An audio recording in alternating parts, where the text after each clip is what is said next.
আজকে আমরা শিখবো যে কিভাবে একটা ইউটিলিটি ফাংশন যদি দেওয়া থাকে, একটা ইউটিলিটি ফাংশন ধরো তোমার কাছে দেওয়া আছে এবং একটা বাজেট কনস্ট্রেইন্ট তোমার কাছে দেওয়া আছে এবং তোমাকে বলা হচ্ছে ডিরাইভ দি এক্সপেন্ডিচার ফাংশন। ডিরাইভ দি এক্সপেন্ডিচার ফাংশন অর্থাৎ কনজিউমার কত টাকা এক্সপেন্ড করবে সেই স্পেন্ডিং এর ফাংশনটা ডিরাইভ করো।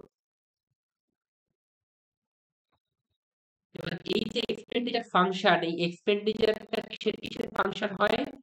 যেরকম ইউটিলিটি কিসের কিসের ফাংশন হয়, ইউটিলিটি ফাংশন হয় কতটা করে কনজাম্পশন হচ্ছে সেটা কমোডিটি গুলো, রাইট? যেরকম এখানে x1 আর x2 দুটো কমোডিটি আছে, তার utility the function of x1 x2। সেরকমই এক্সপেন্ডিচারটা কিসের ফাংশন হয়? It is the function of price of the first commodity, price of the second commodity and utility. এক্সপেন্ডিচারটা কিসের ফাংশন হয়? দুটো কমোডিটির প্রাইস এবং ইউটিলিটি, এই তিনটে বিষয়ের ফাংশন হয়। তো আমাদের কাছে এই জিনিসটি কোয়েশ্চেনে দেওয়া আছে এবং এখান থেকে আমাদের একটা এক্সপেন্ডিচার ফাংশন ডিরাইভ করতে হবে যেটা P1 P2 আর ইউটিলিটির ফাংশন হবে। এটার জন্য আমরা কনজিউমার ইকুইলিব্রিয়ামের যে কন্ডিশনটা আছে সেই কন্ডিশনে টেস্ট দেব, কারণ তাহলে আমাদের সহজ অঙ্কটা সলভ করতে আমরা পারবো। সো কন্ডিশন অফ কনজিউমার ইকুইলিব্রিয়ামের কন্ডিশনটা কি আমরা সবাই এটা জানি যে marginal rate of substitution between x and y equals to marginal utility of x by marginal utility of y equals to price of x by price of y।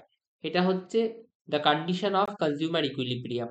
এই কন্ডিশনটা কাজে লাগিয়েই কিন্তু আমরা আলটিমেটলি আমাদের এক্সপেন্ডিচার ফাংশনটা ডিরাইভ করব। ঠিক আছে, তো এই মার্জিনাল ইউটিলিটি অফ এক্সটা নিশ্চয়ই তোমরা ক্যালকুলেট করতে পারবে। মার্জিনাল ইউটিলিটি অফ এক্সটা নিশ্চয়ই তোমরা ক্যালকুলেট করতে পারবে। মার্জিনাল ইউটিলিটি অফ এক্স মানে কি? D U d X, right? অর্থাৎ এক ইউনিট এক্স এর কনজাম্পশন চেঞ্জ হলে ইউটিলিটি কতটা চেঞ্জ হবে, এক ইউনিট এক্স এর কনজাম্পশন চেঞ্জ হলে ইউটিলিটি কতটা চেঞ্জ হবে। তো ডিউ ডিএক্স মানে কি? ইউ মানে কি? x1 to the power alpha into x2 to the power 1 minus alpha. So আমি এক্স এর জায়গায় ইউ এর জায়গায় বসিয়ে দিতে পারি x1। আচ্ছা, এখানে এক্স আর ওয়াই নেই, সরি এক্স আর ওয়াই নেই, এখানে x1 x2 আছে, তাহলে আমাকে একটু পুরোটাকে একটু চেঞ্জ করতে হবে, x1 x2 করে দিতে হবে। এটাকে mu x mu y না করে mu x1 mu x2 করে দিতে হবে, আর এটাকেও px1 আর px2 করে দিতে হবে। তাহলে এটাও mu x1 বের করব, du dx1 করব, অর্থাৎ x1 এর রেসপেক্টে পুরোটাকে ডেরিভেটিভ করব। সো du u এর জায়গায় বসিয়ে দিলাম x1 to the power alpha into x2 to the power 1 minus alpha. এবার এই পুরোটাকে আমরা x1 এর রেসপেক্টে ডেরিভেটিভ করব, রাইট? তো x2 to the power 1 minus আলফার কোনো ডেরিভেটিভ হবে না, তা কনস্ট্যান্ট হিসেবে বাইরে বেরিয়ে যাবে। ডেরিভেটিভ কিসের হবে? x1 টু দি পাওয়ার আলফার হবে x1 এর রেসপেক্টে। তো ঠিক যেরকম x two the power n এর ডেরিভেটিভ কি হয়? nx two the power n minus 1 plus 11 থেকে এটা আমরা করছি। তো ঠিক সেরকমই x1 টু দি পাওয়ার আলফার ডেরিভেটিভ হবে alpha into x1 to the power alpha minus 1। এইভাবে আমরা মার্জিনাল ইউটিলিটি অফ x1 বের করতে পারি। ইন দ্য সেম ওয়ে আমরা মার্জিনাল ইউটিলিটি অফ x2 ও বের করে নেব। তো দেখো নিচে কনজিউমার ইকুইলিব্রিয়ামের কন্ডিশনটা লেখা আছে, এই x1 বের করা আছে ঠিক যেভাবে আমি বললাম সেভাবেই, এবং সেম ওয়েতে mu x2 টাকে বের করে নেওয়াটা কোনো ব্যাপার নয়। এবং আমরা এবার কনজিউমার ইকুইলিব্রিয়ামের কন্ডিশনটা কাজে লাগাবো। mu x1 এর জায়গায় আমরা লিখে দেব alpha into x1 to the power alpha minus 1 into x2 to the power 1 minus alpha, আর mu x2 এর জায়গায় আমরা লিখে দেব 1 minus alpha into x2 to the power minus alpha by into x1 to the power alpha. তাহলে এই mu x1 এর জায়গায় কি লিখবো বুঝতে পারলে, এই mu x2 এর জায়গায় কি লিখবো বুঝতে পারলে? বসিয়ে দিলাম, দেখো ঠিক বসিয়ে দিলাম p1 বাই p2 করে। এইবার এই আলফা বাই 1 মাইনাস আলফা এই জিনিসটাকে আমরা একটু সাইড করে নিলাম, রাইট? এবং আর কি করলাম দেখো, খুব ইজি, এটা কোনো ডিফিকাল্টি এটার মধ্যে নেই। x1 to the power alpha minus 1 ছিল, আমি একটু হাইলাইটিং কোনো কালার নিয়ে নিই। হ্যাঁ, x1 to the power alpha minus 1 ছিল, এটা একটুখানি ডার্ক করে দিই, দাঁড়াও। তা আমি সেই x1 to the power alpha minus 1 টাকে রেখে দিলাম, আর x1 to the power alpha ছিল নিচে ডিভাইড হয়ে, সেটাকে যদি আমি উপরে নিয়ে আসতে চাই তাহলে কি লিখতে হবে? x1 to the power minus alpha লিখতে হবে। যদি 1/x1 two the power alpha থাকে, আমি যদি x1 টু দি পাওয়ার আলফাকে উপরে নিয়ে আসতে চাই কি লিখতে পারি? x1 to the power minus alpha. খুব সিম্পল না? 1/x² থাকলে x² উপরে নিয়ে আসতে চাইলাম কি লিখবো? x two the power minus 2। তো আমি x1 to the power minus আলফাকে উপর থেকে নিচ থেকে উপরে নিয়ে আসলাম, ওটা হয়ে গেল x1 to the power minus alpha. x2 to the power 1 minus alpha যেরকম উপরে ছিল সেরকমই রাখলাম, এবং x2 to the power minus alpha এর থেকে উপরে আসলে ওটা মাইনাস আলফাটা প্লাস আলফায় কনভার্ট হয়ে যাবে। তাই হলো সমান সমান কি থাকলো? ডান দিকে যে p1/p2 ছিল সেটা সেরকমই থাকলো। এইবার সূচকের নিয়ম, ল অফ ইন্ডিসেস নিশ্চয়ই সবার মনে আছে। x two the power a into x two the power b যদি থাকতো, বেস যদি ইকুয়াল হতো, পাওয়ার কি হতো? যোগ হতো, x two the power a plus b হতো। সবার এটা মনে আছে। সেই নিয়মটাকেই কাজে লাগিয়ে এখানে আমরা দেখতে পাই যে x1 to the power alpha minus 1 আর x1 to the power minus alpha, তাহলে বেস ইকুয়াল পাওয়ার যোগ হয়ে যাবে। বেস ইকুয়াল পাওয়ার কি হয়ে যাবে? যোগ হয়ে যাবে। তাহলে কি পাবো? x1 to the power alpha minus 1 plus alpha হওয়ার কথা ছিল, কিন্তু এখানে যেহেতু মাইনাস আলফা আছে, প্লাসে মাইনাসে মাইনাস আলফা হয়ে যাবে ওটা। তাহলে আলফা মাইনাস আলফা কেটে গেল, পড়ে থাকলো x1 to the power minus 1, সেটাই এখানে লেখা হয়েছে। আর x2 to the power 1 minus alpha আর x2 to the power alpha যোগ হলে আলফা আর আলফা কেটে যাবে, পড়ে থাকবে x2 টু দি পাওয়ার 1, মিটে গেল। এবার এখান থেকে আমরা x1 to the power minus 1 কে নিচে নিয়ে আসতে পারি। ঠিক যেরকম 1/x² কে তোমরা লিখতে পারো x two the power minus 2, তো ঠিক সেরকম x two the power minus 2 কেও তো লেখা যায় 1/x²। তো ঠিক সেরকমই x1 to the power minus 1 কেও 1/x টু দি পাওয়ার 1 লেখা যায়। তো x টু দি পাওয়ার 1 কে আমরা x1 টু দি পাওয়ার 1 কে আমরা নিচে আনলাম, আর x2 টু দি পাওয়ার 1 টা উপরেই ছিল, ওটাই থাকলো। মিটলো এই পার্টটা পুরোটা। এবার এখানে আমরা এখান থেকে আমরা x2 এর ভ্যালুটা বের করে নিতে চাইছি। কিসের ভ্যালুটা বের করে নিতে চাইছি? x2 এর ভ্যালুটা। x2টাকে খালি এদিকে রাখলাম, বাকি সবকিছুকে ওপাশে পাঠালাম। আলফা বাই 1 মাইনাস আলফাকে ওপাশে পাঠালে 1 মাইনাস আলফা বাই আলফা হয়ে গেল, আর x1 টাকে ওপাশে পাঠালে গুণ হয়ে গেল p1/p2 এর সাথে, মিটে গেল। এইবার এই x2 টাকে আমরা আমাদের ইউটিলিটি ফাংশনে বসাবো। কোন ইউটিলিটি ফাংশন? যেটা আমাদের কাছে প্রথমেই দেওয়া ছিল, x1 to the power alpha into x2 to the power 1 minus alpha. এই ইউটিলিটি ফাংশন যেটা আমাদের কাছে প্রথমেই দেওয়া ছিল, সেই ইউটিলিটি ফাংশনে আমরা এইটাকে বসাবো, সেই x2 এর ভ্যালুটাকে বসাবো। x1 to the power alpha যেরকম ছিল থাকলো, খালি x2 এর জায়গায় আমরা এইগুলো একটা বসিয়ে দিলাম, p1/p2 into x1 into 1 by minus alpha by alpha to the power 1 minus alpha. To the power 1 minus alpha কেন আসলো? কারণ ইউটিলিটি ফাংশনই x2 to the power 1 minus alpha ছিল।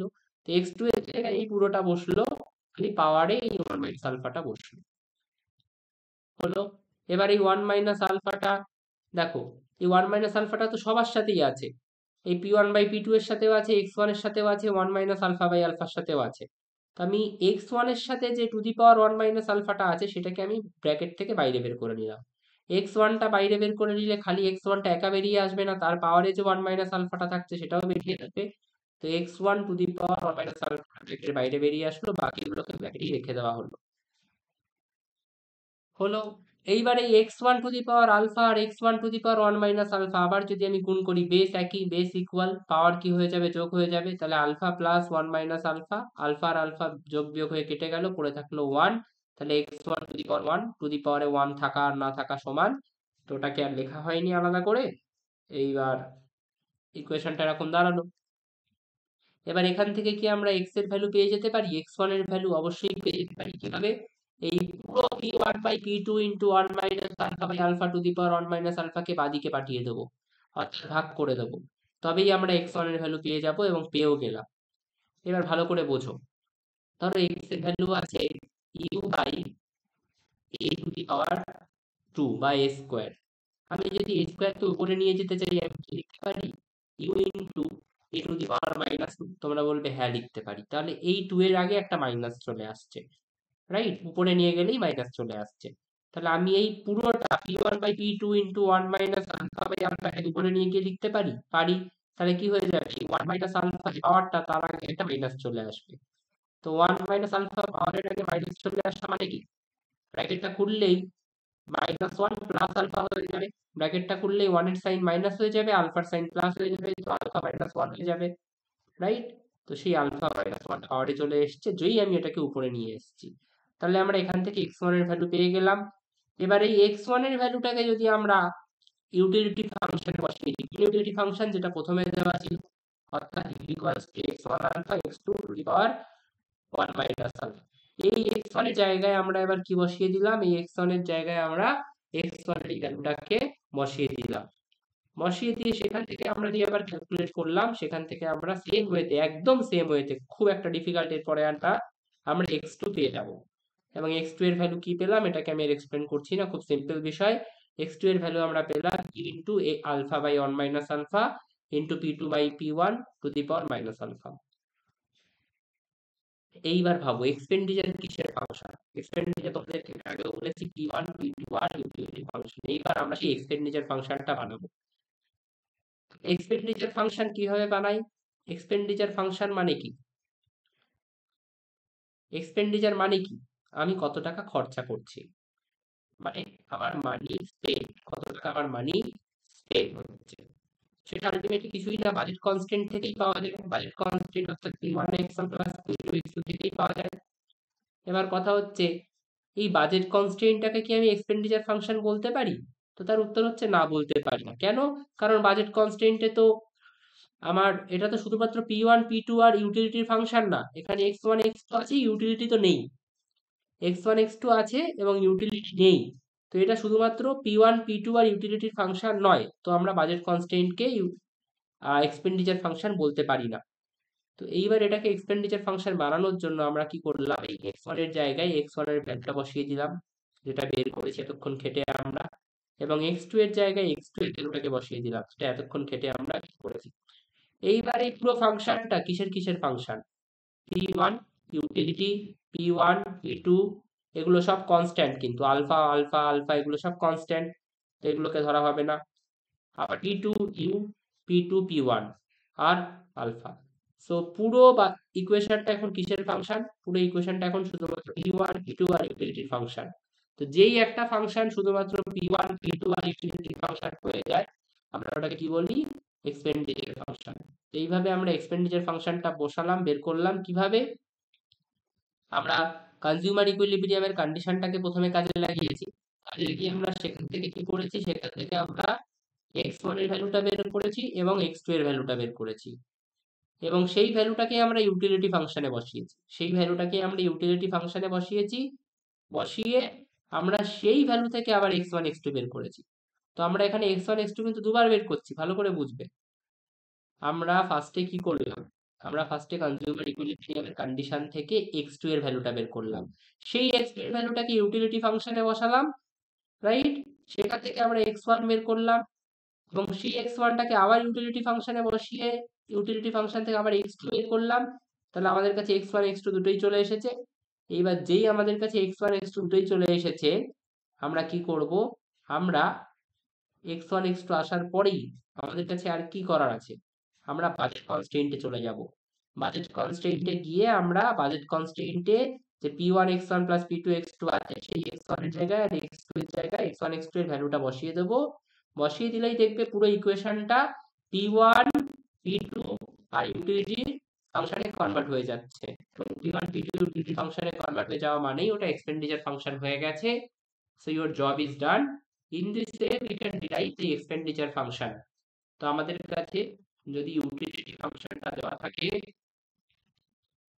এবং একটা বাজেট কনস্ট্যান্ট দেওয়া থাকে সাবজেক্ট টু, আমাদের প্রথম কাজ কি হবে, আমাদের প্রথম কাজ হবে consumer ইকুইলিব্রিয়ামের condition mu(x1) by mu(x2) সমান সমান p1/p2, এই কন্ডিশনটাকে কাজে লাগিয়ে হয় x2 না x1 বের করো। যদি x2 বের করো করে সেটাকে আবার ইউটিলিটি ফাংশনে বসাও, সেখান থেকে x1 বেরিয়ে যাবে, এবং সেই x1 এর ভ্যালুটাকে আবার ইউটিলিটি ফাংশনে বসাও, সেখান থেকে x2 বেরিয়ে যাবে, এবং এই যে x1 x2 পেলে সেটাকে এবার বাজেট কনস্ট্রেইন্টে বসিয়ে দাও। সেটাকে কোথায় বসিয়ে দাও? এই বাজেট কনস্ট্রেইন্টে x1 x2 এর জায়গায় বসিয়ে দাও।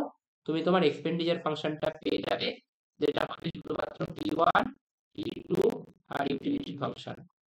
That's it. Thank you.